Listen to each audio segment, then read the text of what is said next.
ஹே ருஹீஸ், welcome to our channel.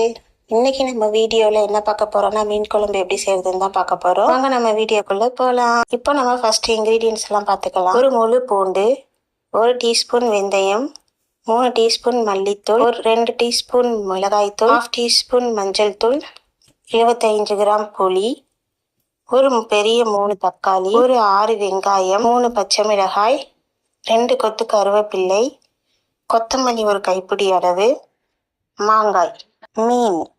இப்போ நம்ம எப்படி செய்யறதுன்னு பார்க்கலாம். ஃபர்ஸ்ட் நம்ம புளியை நல்லா கரைச்சி எடுத்துக்கலாம். கரைச்சதுக்கு அப்புறமா அதை நல்லா ஃபில்ட்ரு பண்ணி எடுத்து வச்சிருக்க மிளகாய்த்தூள், மஞ்சள் தூள், மல்லித்தூள் எல்லாமே நம்ம அதில் போட்டு நல்லா கரைச்சி வச்சுக்கலாம். உங்களுக்கு தேவையான அளவு உப்பு போட்டுக்கோங்க. இப்போ ஒரு ஸ்டவ்ல பேன் எடுத்து வச்சு நல்லெண்ணெய் ஒரு 100 கிராம் அளவு ஊற்றிக்கோங்க. அதில் நம்ம எடுத்து வச்சிருக்க வெந்தயத்தை போட்டு கொஞ்சம் நல்லா பொரிய விட்டுக்கோங்க. கலர் மாறிடக்கூடாது, உடனே போட்டுறணும், இல்லைன்னா நம்மளுக்கு கொஞ்சம் கசப்பாக ஆகிடும். அது பொரிஞ்ச உடனேயே கருவேப்பிலை போட்டுக்கோங்க.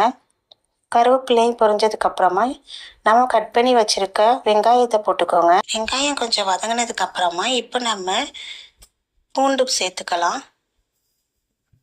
நம்ம எடுத்து வச்சிருக்க மிளகாயை போட்டுக்கோங்க. மிளகாய் போட்ட உடனே தக்காளியும் போட்டு நல்லா வதக்கி விட்டு லிட்டை மூடி வச்சு நல்லா மசிய விட்டுருங்க. இப்போ நம்ம எடுத்து வச்சிருக்க கொத்தமல்லி ஒரு பொடி போட்டுக்கோங்க. நம்ம ஒரு கைப்பிடி போட்டதுக்கு அப்புறமா அதையும் ஒரு வதக்கி விட்டுட்டு நம்ம கரைச்சி கலக்கி வச்சிருக்க அந்த புளி கரைசலையும் அந்த மசாலாவும் போட்டு கரைச்சி வச்சிருக்கிறத அதில் நம்ம சேர்த்துக்கலாம். சேர்த்துட்டு உங்களுக்கு தேவையான அளவுக்கு தண்ணி சேர்த்துக்கோங்க.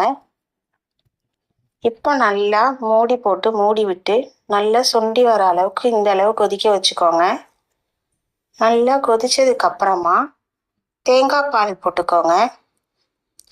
தேங்காய் பால் போட்டு ஒரு கிளறி விட்டு இப்போ நம்ம எடுத்து வச்சிருக்கிற மாங்காவையும் மீனையும் போட்டுக்கலாம். மீனையும் நம்ம சேர்த்ததுக்கு அப்புறமா நம்ம கரண்டியே போடக்கூடாது. நல்லா இந்த அளவுக்கு நம்ம தூக்கி கிளறி விட்டுக்கலாம்.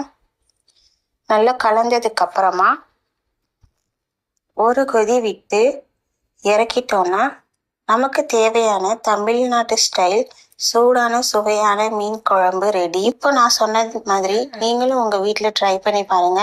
ட்ரை பண்ணி பார்த்து எப்படி இருக்குன்றதை கமெண்ட்ல சொல்லுங்க. சப்ஸ்கிரைப் பண்ணிக்கோங்க, லைக் பண்ணிக்கோங்க, பெல் ஐக்கானையும் கிளிக் பண்ணிக்கோங்க. பெல் ஐக்கானை கிளிக் பண்ணி பக்கத்தில் உள்ள ஆளுங்கிற ஆப்ஷனையும் எனேபிள் பண்ணி வச்சுக்கோங்க. அப்போ தான் நான் போடுற வீடியோலாம் உங்களுக்கு டக்குன்னு வரும். Stay tuned. பாய் ருஹீஸ்.